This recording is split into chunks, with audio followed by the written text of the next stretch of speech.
আমাকে আল্লাহ তাআলা যখন কন্যা সন্তান দান করলো, আমার বিবির পেটে যখন বাচ্চা চলে আসলো, আমি ব্যবসার উদ্দেশ্যে যখন আমি বাড়ির থেকে বের হয়ে যাব, আমি তো জানি না আমার বিবির পেটের ভিতরে ছেলে বাচ্চা না মেয়ে বাচ্চা, আমি জানি না গো পয়গম্বর। কিন্তু আমার বিবিরে বলে গেলাম, বিবি তোমার গর্ভে থেকে যেই বাচ্চাটা হবে, এই বাচ্চা যদি ছেলে বাবু হয় তাহলে লালন পালন করে তুমি তারে বড় বানাইবা। কিন্তু ও বিবি আমার, যদি কন্যা সন্তান হয়, এই কন্যা সন্তানটারে তুমি আদর মহাব্বত আর ভালোবাসা দিয়ে লালন পালন করবা না, এর মাটির নিচে দাফন করে দিবে। এই বলে বলে আমি যখন ব্যবসার উদ্দেশ্য ঘর থেকে বের হয়ে গেলাম গো পয়গম্বর আমার, আমি যখন ব্যবসায় চলে যাওয়ার পরে আমি 6 বছর পরে যখন আবার ব্যবসা থেকে বাড়িতে চলে আসব, আমি যখন বাড়ির পাশে চলে আসলাম, সুন্দর ফুটফুটে একটা কন্যা আমার আব্বু আব্বু বলে ডাক দিয়া আমার নিকটবর্তী হয়ে গেল গো পয়গম্বর।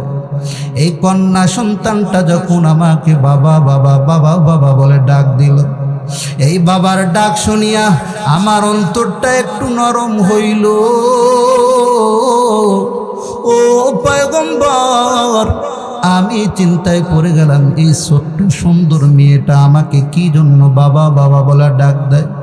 ও পয়গম্বর আমার, এই ছোট্ট কন্যা আমাকে ডাক দেয়া বলে, বাবা এতদিন আপনি কোথায় ছিলেন বাবা? আপনার আদর থেকে আমি বঞ্চিত ছিলাম বাবা, আমার ছেড়ে আপনি আর কোনোদিন যাবেন না, কোনোদিন যাবেন না। এই মেয়েটা এই কথা বলার পর আমি যখন মেয়েটার নিয়ে বাড়িতে গেলাম,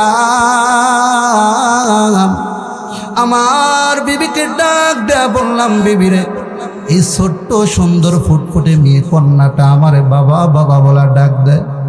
ও বিবি, তোমারে বলে গিয়েছিলাম কন্যা সন্তান হলে তুমি মাটির নিচে দাফন করে দেবে, তাহলে কেন আমার কন্যাটারে দাফন করো নাই? বিবি ডাক দেয় বলে, ও আমার স্বামী গো, এত সুন্দর মেয়ে কন্যা আমার আল্লাহ তাআলা দান করছে, এই কন্যা সন্তানের চেহারা দেখে দেখে আমি ওর মায়ায় পড়ে আমার মেয়েটারে আমি মাটির নিচে দাফন করতে পারি না। ও স্বামী আমার, আমি তো মা, এই বাচ্চাটারে আমি পেটে ধারণ করেছি। স্বামী আপনি তো বুঝবেন না, বাচ্চা পেটে ধরার পর কি পরিমাণ কষ্ট নির্যাতন সহ্য করতে হয় আপনি তো জানেন না। ও স্বামী আমার, এই জন্য আমার মেয়েটারে আমি মাটির নিচে দাফন করতে পারি নাই। এই বলে বলে বলে স্বামীর মনটা যখন তার দিকে আকৃষ্ট করতেছে, কিন্তু দাহিয়াতুল কলবির মন নরম হলেও ওই দিকে আবু জেহেল ঘোষণা করে দিছে যে ঘরে একটা কন্যা সন্তান হবে, কন্যা সন্তানের বাবা যারা হবে এরা তো সমাজের ভিতরে সবচাইতে নিকৃষ্টতম মানুষ, এরা বড় কপাইলা, এদের কপাল মন্দ। এই জন্য এই বলে বলে মক্কার ভিতরে আবু জেহেল ঘোষণা করে দিছে। আর ওই মক্কার রসুল ছিল এমন, যে ঘরে কন্যা সন্তান হবে, যার কন্যা সন্তান হবে তাকে সমাজের ভিতরে ওইরকম দাম দেওয়া হতো না, মর্যাদা করা হতো না, সম্মান করা হতো না। এবার স্বামীর অন্তরের ভিতরে জ্বালা পোড়া, যখন ঘর থেকে বের হয় সবাই দাহিয়াতুল কলবিকে দেখে দেখে দেখে দেখে নাক ছিটকায়, আবু জেহেল নাক ছিটকায়, উতবা সাইবা ওয়ালিদ বিন মুগীরা নাক ছিটকায়।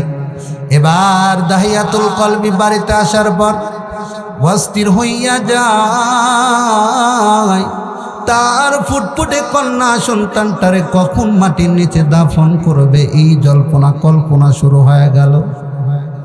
এবার হঠাৎ করে বিবিরে ডাক দা বলে, ও আমার বিবি, আমার মেয়েটারে নিয়া ওর নানির বাড়িতে একটু ঘুরতে যাব, সাজাইয়া দাও সাজাইয়া দাও। এবার দাহিয়াতুল কলবি এই কথা বলার পর বিবি বড় আনন্দ চিত্রে ডাক দেওয়া বলে, স্বামী আমার, এতদিন আপনারে বললাম আমার বাবার বাড়িতে নিয়ে যাওয়ার জন্য, ও স্বামী একদিনও আপনি আমার কথা শুনলেন না, আমার বাবার বাড়ি তো গেলেন না।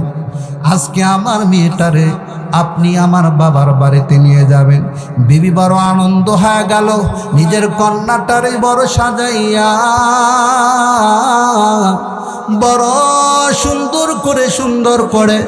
সুন্দর করে মেয়েটারে সাজাইয়া দিল। দেওয়ার পর দাহিয়াতুল কলবি এই ছোট্ট মেয়েকে নিয়ে বলে, ও মা চলো তোমার নানার বাড়িতে নিয়ে যাব। মেয়েটা বড় আনন্দ। এবার দাহিয়াতুল কলবি এই কন্যাটারে নিয়া নিজের ঘর থেকে যখন বের হবে, এমনই সময় একটা রশিটা ব্যাগের ভিতরে উঠা নিল, হাতে একটা কোরআন নিয়ে নিল রে বাবা। নিয়ে যাওয়ার পর ওই মরুভূমির পথ দিয়ে যখন সামনে অগ্রসর হলো, যাইতে যাইতে মেয়ে ডাকদা কয়, বাবা আপনি মরুভূমির দিকে কেন যান গো বাবা। এবার মেয়েকে ডাকদা বলে, আর একটু সামনে গেলে তুমি বুঝতে পারবা। মেডেল পয়েন্টে, মরুভূমির মেডেল পয়েন্টে যখন চলিয়া গেল, যাওয়ার পর দাহিয়াতুল কলবি ওই কোরআনটা বের করে ওই পাথরের জমিনটা খুদে একটা গর্ত লেভেল পর্যন্ত যখন করে ফেললো, দাহিয়াতুল কলবির কন্যাটা চোখের পানিগুলো ছেড়ে কান্না করে। আর বাবাকে ডাক দেয়া বলে, আব্বা যান আপনার আদর কোনো দিন পাই না। ও বাবা, জন্মের পর আপনি ব্যবসার উদ্দেশ্যে বাহিরে ছিলেন, আপনার আদর থেকে আমি বঞ্চিত ছিলাম গো বাবা। হ্যাঁ বাবা, আপনি একটু বসেন, আপনার মাথার ঘামগুলো আমি একটু মুছে দিতে চাই।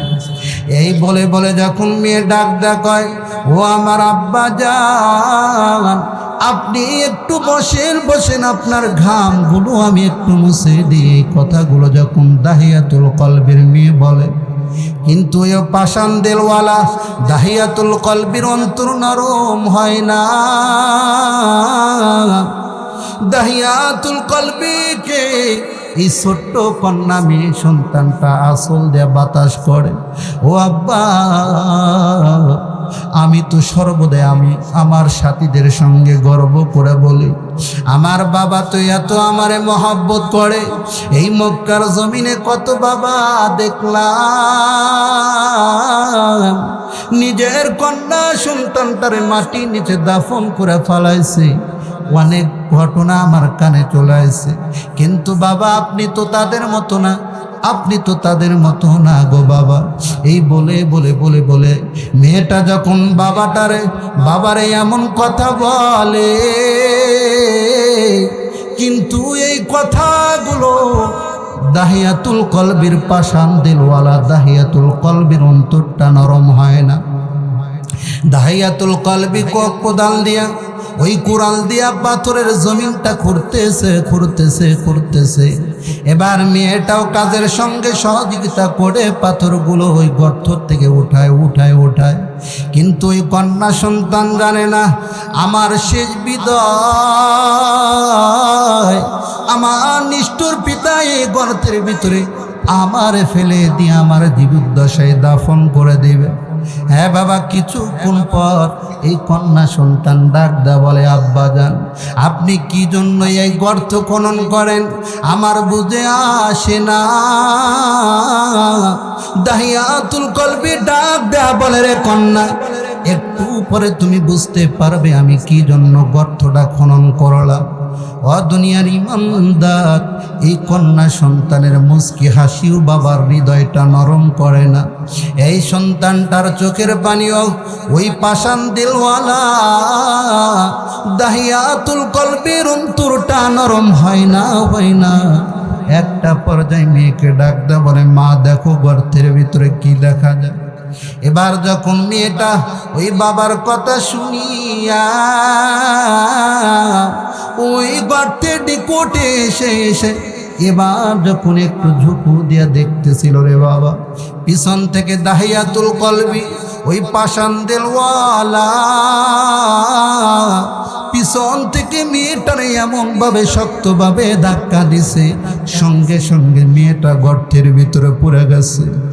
আর ডাক দেয়া বলে, আব্বা গো, আমি তো গর্তের ভিতরে পড়ে গেলাম,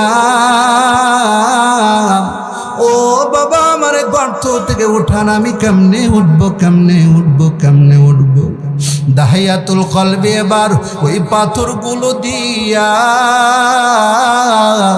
ওই কন্যার চেহারার দিকে মারতেছিল। যখন ওই কন্যা সন্তানটা হাউমাউ করে কান্না করে আর বাবারে ডাক দা বলে, ও আমার পিতা, ও আমার আব্বা, আমাকে কেন আপনি পাথরগুলো মারতেছেন গো বাবা। এবার যখন মেয়ে সন্তানটা ওই পাথরের আঘাত লাগিয়া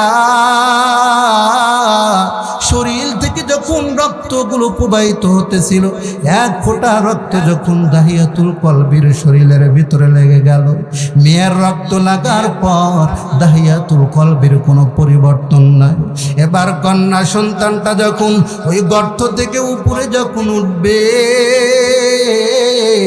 দাহিয়াতুল কলবি চিন্তা করে দেখলো, আমার কন্যাকে এইভাবে মারা যাবে না, মারা যাবে না, কি করা যায়।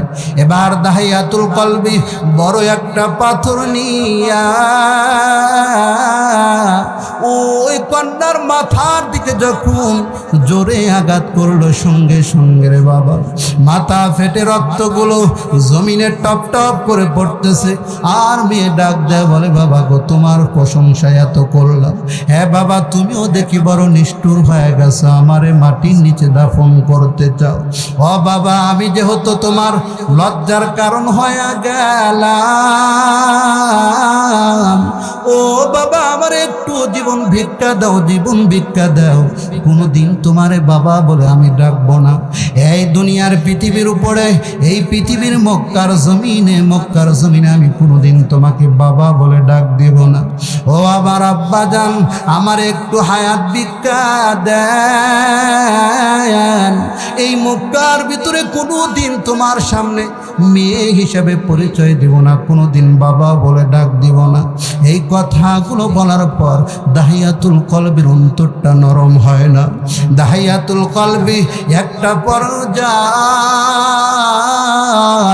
ওই মক্কার পাথরওয়ালা জমিনের ভিতরে ওই পাথরগুলো মেয়েকে যখন পাথর দেয়া রে বাবা, ওই গর্তের ভিতরে যখন মেয়ের শরীরে পাথরগুলো নিক্ষেপ করে, একটা পর্যায়ে মেয়েটা দুর্বল হয়ে গেল, জমিনে পড়িয়া হাউমাউ করে কান্দে। আর ডাক্তার বলে, বাবা আমার কি দোষ, বলো বলো বলো বলো, আমার কি অপরাধ, যে অপরাধের কারণে তুমি আমারে পাথর নিক্ষেপ করে করে আমারে দুনিয়া থেকে বিদায় করতে চাও রে বাবা, আমার কি অপরাধ? আমি কন্যা হয়ে দুনিয়াতে আইছি, এটাই কি আমার অপরাধ?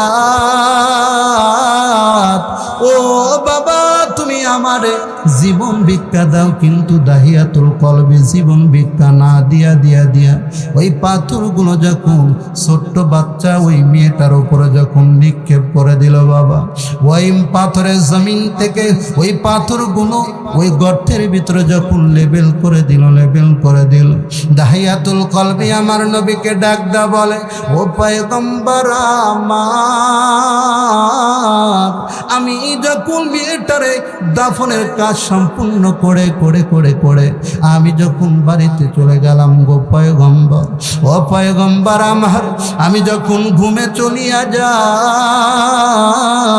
আমার ওই মেয়ের কান্না বিজৃত কণ্ঠগুলো আমার কানে বারবার বারবার ভেসে ওঠে। ও পয়গম্বর আমার, আমি যখন খাবার খাইতে যাই, ওই সময়ও আমার মেয়ের কান্নার আওয়াজ আমার চোখের সামনে ভেসে ওঠে। ও পয়গম্বর আমি জমিনে যেখানেই যাই না কেন, পৃথিবীর যেই প্রান্তে যাই না কেন, ও পয়গম্বর, আমি কোথাও আমার মনটারে স্থির করে রাখতে পারি না, আমি বড় অস্থির হয়ে যায়। ও পয়গম্বর আমার আল্লাহ তাআলা এই গুনাহ কি আমার ক্ষমা করবে নাকি, ক্ষমা করবে নাকি? আমার দয়ার নবী রাহমাতুল লিল আলামিন ডাক দেয়া বলে, ও দাহিয়াতুল কলবি, তুমি চিন্তা করবা না, তুমি যদি কালেমা পড়তে পারো, আমার আল্লাহ ওহীর মাধ্যমে জানিয়ে দিয়েছে, ও দাহিয়াতুল কলবি, তুমি যদি কালেমা যদি পড়ে মুসলমান হতে পারো, আমার মালিক আল্লাহ তোমার জিন্দেগীর গুনাহ খাতা মাফ করে দিবে। আল্লাহু আকবার বলেন। মুসলমানি বোয়াদ গরদন নেহাদান ইনানে খুদ বদস্তে খাজাদাদান। হে দুনিয়ার ইমানদার আল্লাহর গোলাম, কালেমা পড়নেওয়ালা মুসলমানের কেমন দাম, কালেমা পড়নেওয়ালা ইমানদারের কেমন দাম, কেমন দাম। আমার নবী ডাক দেয়া বলে, যেই বান্দাটা, যেই বান্দিটা একবার কালেমা পড়বে, ইমান নামক দৌলত যার অন্তরের ভিতরে থাকবে, এই মানুষটা দুনিয়া থেকে বিদায় নিলে কি হবে? কিয়ামতের ময়দানে আল্লাহ তাআলা তার জান্নাতবাসী করে দিবে। আল্লাহু আকবার। এই জন্য বাবা, কালেমা পড়নেওয়ালা মুসলমান তুমি আমি হতে পারছি।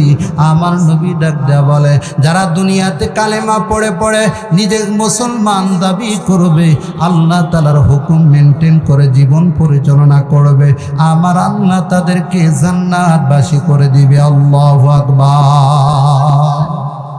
এই জন্য দুনিয়াতে আল্লাহ তাআলা আমাদেরকে মুসলমানের ঘরে জন্ম দিয়েছেন, আমরা দামি উম্মত হতে পেরেছি। কেমন দামি উম্মত! কিয়ামতের ময়দানে এই নবীর উম্মত যতক্ষণ পর্যন্ত আল্লাহ তাআলার জান্নাতকে উদ্বোধন না করবে, কোন নবীর উম্মতদেরকে আল্লাহ তাআলা জান্নাতে যাওয়ার পারমিশনই দিবে না। তো এমন দামি নবীর উম্মত হতে পেরেছি, যে নবীর উসিলা করে আল্লাহ তাআলা কিয়ামতের ময়দানে অসংখ্য অগণিত উম্মতদেরকে আল্লাহ তাআলা জান্নাতের ফয়সালা করে দিবেন। আল্লাহু আকবার। মুসলমান ইমানদার আল্লাহর গোলাম,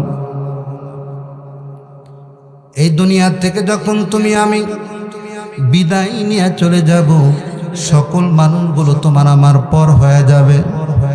হ্যাঁ বাবা, ওই কবরের ভিতরে, ওই হাসরের ময়দানে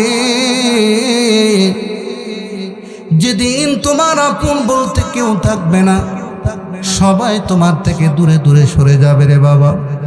আল্লাহ তাআলা কোরআনে হাকিমের ভিতরে বলে, ইয়াউমা ইয়াফিরুল মারউ মিন আখিহি ওয়া উম্মিহি ওয়া আবিহি ওয়া সাহিবাতিহি ওয়া বানি। আল্লাহ তাআলা কোরআনে হাকিমের ভিতরে বলে, এই দুনিয়াতে তুমি যদি অসুবিধার ভিতরে পড়িয়া যাও, ও বান্দা, দুনিয়াতে যদি তুমি সমস্যার ভিতরে পড়ে যাও, তুমি যদি বিপদের সম্মুখীন হয়ে যাও, দুনিয়াতে তোমার ছেলে মেয়েগুলো তোমার কাজে আসে, তোমার ভাই বেরাদার তোমার কাজে আসে, তোমার পরিবারের লোকগুলো তোমার কাজে আসে, তোমার সামাজিক লোকগুলো তোমার কাজে চলে আসে। কিন্তু হাসরের ময়দানটা এত ভয়ানক হবে, এত ভয়ানক হবে। কেমন ভয়ানক! ওই দিন ওই সাইড থেকে জাহান্নামের বিকট আওয়াজ, জাহান্নাম বান্দাদের দিকে ধায়া ধায়া আসতে শুরু করবে। আমার আল্লাহ তাআলা ৭০,০০০ ফেরেশতাকে ঘোষণা করে দিবে, ৭০,০০০ ফেরেশতারা ওই জাহান্নামটারে শিকল দিয়া বেঁধে বেঁধে পিছনের দিকে টানতে শুরু করো। এই ৭০,০০০ ফেরেশতা শিকল দিয়া বাঁধিয়া পিছনের দিকে টানতে থাকবে, জাহান্নাম সামনের দিকে আগাইতে থাকবে। আর আল্লাহ তাআলা কহার নামের ঘোষণা দিয়া যখন বাবারে আল্লাহ তাআলা কহার নামের ঘোষণা দিবে, জমিনটা তামায় রূপান্তরিত হয়ে যাবে। ওই হাসরের ময়দানে আমার তোমার নবী রাহমাতুল লিল আলামিন মাকামে মাহমুদে সেজদারত অবস্থায় কান্না করবে আর আল্লাহকে ডাকদা বলবে, ও দয়ার মালিক, আমার গুনাহগার উম্মতদেরকে ও মাবুদ আজকে কঠিনতম দিনে হাসরের ময়দানে তুমি মালিক আল্লাহ জান্নাতের ফয়সালা করে দাও। এই বলে বলে আমার নবী যখন সেজদারত অবস্থায় কান্না করবে, আমার আল্লাহ তাআলা ফেরেশতার মাধ্যমে জানিয়ে দিবে, ও ফেরেশতা বলো বলো বলো আমার পয়গম্বরকে মাথা উঠাইতে, আমার পয়গম্বর জানো কান্না আজকে যেন না করে। আমার দয়ার নবী রাহমাতুল লিল আলামিনকে দুনিয়াতে আমি আল্লাহ কোন কান্না করাই নাই, দুনিয়াতে আমার নবী কি পরিমাণ কান্না করেছে রে বাবা। আমার নবীকে আল্লাহ তাআলা দুনিয়াতে আসার পূর্বে বাবাকে হারাইয়া হারাইয়া নবী কান্না করেছেন। আমার নবী রাহমাতুল লিল আলামিন দুনিয়াতে যখন আগমন করলেন, মার পেট থেকে যখন দুনিয়াতে আসলেন, আসার পর ওই নবীর দুধ পান করানোর জন্য আল্লাহর নবীজিকে যখন নিয়ে বাবা বাজারে চলে গেল, রাস্তার ভিতরে আব্দুল মুত্তালিব দাঁড়িয়ে আছে।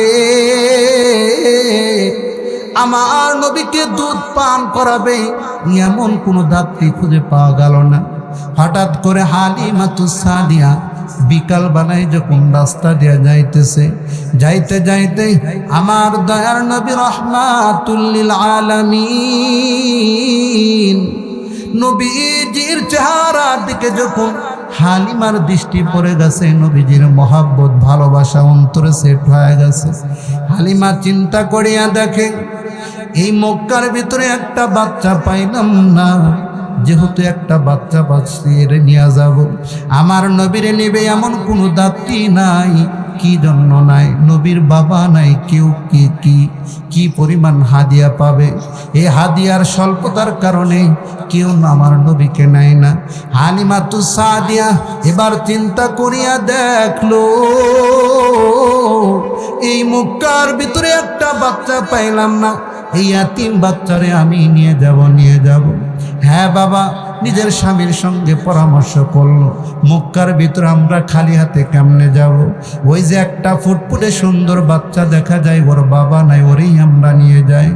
এই বলে বলে আমার নবী রাহমাতুল লিল আলামিন দয়ার নবীকে যখন কোলের ভিতরে উঠায় নিল, সঙ্গে সঙ্গে নবীর মুআজিজা শুরু হয়ে গেল রে বাবা। হালিমাতুস সাদিয়া আমার নবীরে দুধ পান করাইলো। ওই হালিমা এত দামি হয়ে গেল, নবীকে দুধ পান করানোর কারণে দামি হয়ে গেল। 2 বছর দুধ পান করার পর নবীজির বয়স যখন 5 বছর হয়ে গেল, মার কাছে আসার পর এবার যখন সন্ধ্যাবেলা হয়, আমার নবী খেলাধুলা করে না, তার পাশ দিয়ে নবী আমার যাইতেছে। কিছু বাচ্চাদেরকে দেখলো, ওই বাচ্চাগুলো খেলাধুলার ভিতরে মগ্ন আছে। আমার নবী তাকাইয়া তাকাইয়া ওই মক্কার ছোট্ট ছোট্ট বাচ্চাদের খেলাগুলো দেখে দেখে দেখে দেখে আমার নবী বারবার ওই বাচ্চাদের খেলাধুলা দেখতেছিল বাবা। সন্ধ্যা যখন ঘনিয়ে গেল, প্রত্যেকটা বাচ্চার বাবা আসিয়া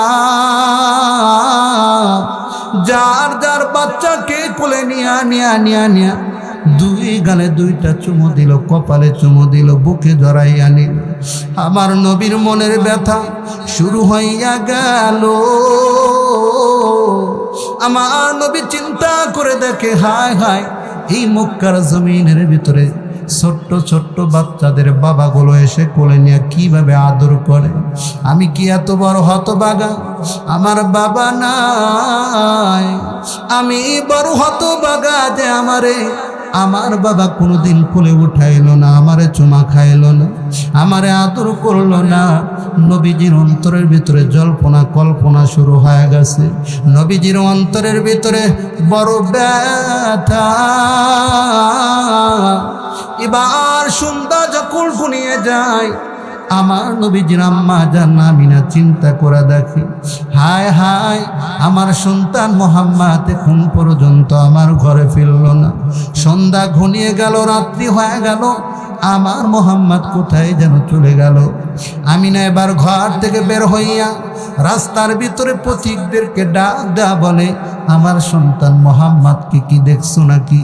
এই পথিকগুলো ডাক দেয়া বলে, তোমার সন্তান মোহাম্মদকে চিনি না,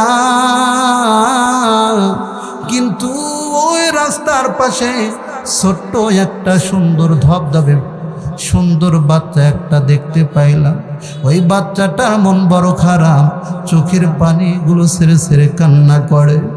আমার নবীজির আম্মা জানের বুঝতে আর দেরি হলো না। নবীজির আম্মা জান আমার নবীজির পাশে দাঁড়িয়ে ডাক দে বলে, ও আমার সোনার মানিক, তুমি কেন এখনো বাড়িতে যাও নাই? কেন বাড়িতে যাও নাই? ও মোহাম্মদ আমার, তুমি কেন এখানে বসে বসে কান্না করো?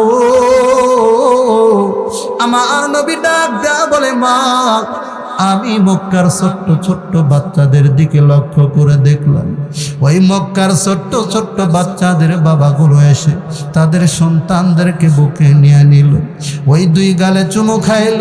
ও মা, আমার বড় মনে চায় আমার বাবা কোনোদিন আমার কোলে নিল না।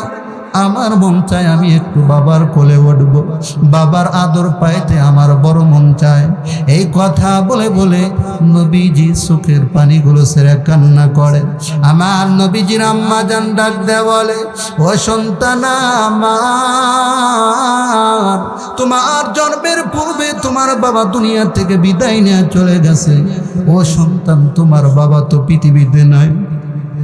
এবার আমার নবী ডাক দা বলে, ও আমার আম্মা জান, বলেন বলেন বলেন আমার আব্বাকে কোথায় গেলে পাবো, কোথায় গেলে পাবো? আমার নবীর এই কথা শুনিয়া মা আমিনা ডাক দা বলে, তোমার বাবা ব্যবসার উদ্দেশ্যে যখন বাড়ির থেকে বের হয়ে গেল, তোমার বাবা ওই যে ব্যবসার উদ্দেশ্যে বের হয়ে যাওয়ার পর আর কোনোদিন বাড়িতে আসে নাই। তোমার বাবা ব্যবসায় থাকা অবস্থায় দুনিয়া থেকে বিদায় নিয়ে চলে গেছে।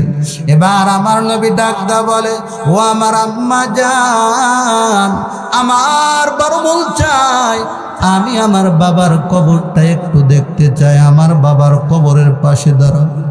মা আমিনা ডাক দা বলে, সন্তান নে আমার, চলো চলো তোমার বাবার কবরের পাশে নিয়ে যাব। এবার আমিনা নিজের সন্তানটারে নিয়া তার শ্বশুরের নিকটে চলে গেল। আব্দুল মুত্তালিবকে ডাক দেওয়া বলে, শ্বশুর আব্বা যান, আপনার নাতি বড় আবদার করছে বাবার কবরের পাশে যাবে, আপনি যদি অনুমতি দেন আপনার নাতি তারে নিয়ে আমি মক্কা থেকে ওই মদিনা শহরে চলে যাব। আপনার নাতিটারে তার বাবার কবরের সামনে নিয়ে আমি পরিচয় করে দেব। এই কথা যখন বলল, আব্দুল মুত্তালিব চোখের পানি সারিয়া আমিনাকে ডাক দেয়া বলে, ও আমিনা, আমার নাতি তারে নিয়ে যাও, নিয়ে যাও। এই বলে বলে যখন অনুমতি দিয়া দিল, এবার দয়ার নবী রাহমাতুল লিল আলামিনকে নিয়া মা আমিনা সঙ্গে বান্দি উম্মে ঈমানকে সঙ্গে নিয়া ওই ঘোড়ার উপর সওয়ার হইয়া ওই মরুভূমির জমিন মক্কা পার হয়ে ওই মদিনার দিকে যখন রওনা করে দিল, রওনা করে দেওয়ার পর রাস্তা শেষ হয় না। আমার নবী রাহমাতুল লিল আলামিন এবার আমিনাকে ডাক দেয়া বলে, আম্মা গো, আর কত রাস্তা আছে, আর কত রাস্তা আছে, আমার বাবার কবরটা আমি আর কতটুক গেলে পাবো? এই বলে বলে মাকে ডাক দেয়া বলে, মা, আমার আব্বার কবর আর কত দূরে আছে? এবার যাইতে যাইতে আমার দয়ার নবী রাহমাতুল লিল আলামিন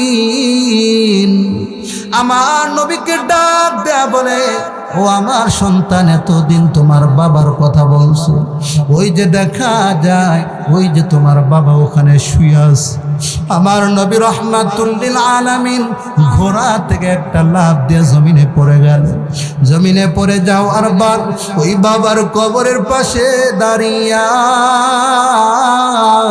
হাউমা করে কান্না করে আর ডাক দা বলে, আব্বা জান আমার, এই মক্কার জমিনে কত বাচ্চার বাবাগুলো আদর করলো, আপনার কি মন চায় না আমারে আপনি কোলে নেবেন? এইটা কি আপনার মন চায় না? ও বাবা, আপনি কি আমার দুই গালে একটা চুমাও দিবেন না? বাবা গো, আমারে কি একটু কোলে উঠায় নেবেন? এই বলে বলে রহমাতুল লিল আলামিন চোখের পানিগুলো ছেড়ে কান্না করে। ও দুনিয়ার ইমানদার আল্লাহর গোলাম, আমার নবী বাবার কবরের পাশে হাউমাউ করে কান্না করে। আমার আল্লাহ তাআলা জিবরাইল আলাইহিস সালামকে ডাক দেয়া বলে, ও জিবরাইল, আমি আল্লাহর সহ্য হয় না, যাও যাও আমার হাবিবকে একটু কবর থেকে একটু সরাইয়া দাও। এবার যখন কবর থেকে একটু সরাইয়া দিল, আমিনা এবার সন্তানটারে বুঝ দিয়া দিয়া দিয়া দিয়া আবার বাবার কবরটা জিয়ারত করে করে মদিনা থেকে আবার মক্কায় যখন রওনা হবে, এবার নিজের সন্তানটারে ওই ঘোড়ার উপর সওয়ার করিয়া মা আমিনা আর উম্মে আইমানকে নিয়া আবার যখন মদিনা থেকে মক্কার দিকে ফিরবে, এমন সময় রে বাবা, মিডল পয়েন্টের ভিতরে আমার নবীজির আম্মার পেট ব্যথা শুরু হয়ে গেল, মা আমিনার পেট ব্যথা শুরু হয়ে গেল। উম্মে আইমানকে ডাক দেয়া বলে, উম্মে আইমান, একটু আমারে ধরে ধরে তুমি একটু জমিনে আমারে নামাইয়া দাও, আমার প্রচণ্ড পেট ব্যথা। এবার আমিনা যখন জমিনে নেমে গেল, গড়াগড়ি করতেছে, হাউমাউ করা কান্না করতেছে, মৃত্যুর শয্যায় যখন শায়িত হয়ে গেল, উম্মে আইমানকে ডাক দেয়া বলে, ও আমার উম্মে আইমান, আমার মোহাম্মদকে একটু আমার বুকে উঠাইয়া দে, উঠাইয়া দে। আমি মা মনে হয় আর বেশিক্ষণ বাঁচব না, আমার সেই বিদায়ের ঘন্টা বেজে গেছে, আমি মনে হয় আর বাঁচব না। এবার রাহমাতুল লিল আলামিন, দয়ার নবী রাহমাতুল লিল আলামিন মায়ার নবীকে যখন মা আমিনার কোলে যখন উঠায় দিয়েছে, আমার নবী মা আমিনা নবীজিকে বুকে নিয়ে আদর সোহাগ আর ভালোবাসা দিয়া আমার নবীকে ডাক দেয়া বলে, ও মুহাম্মদ, আমার বিদায়ের ঘন্টা বেজে গেছে, ও বাবা, তোরে আমি তেমন আদর করতে পারি নাই।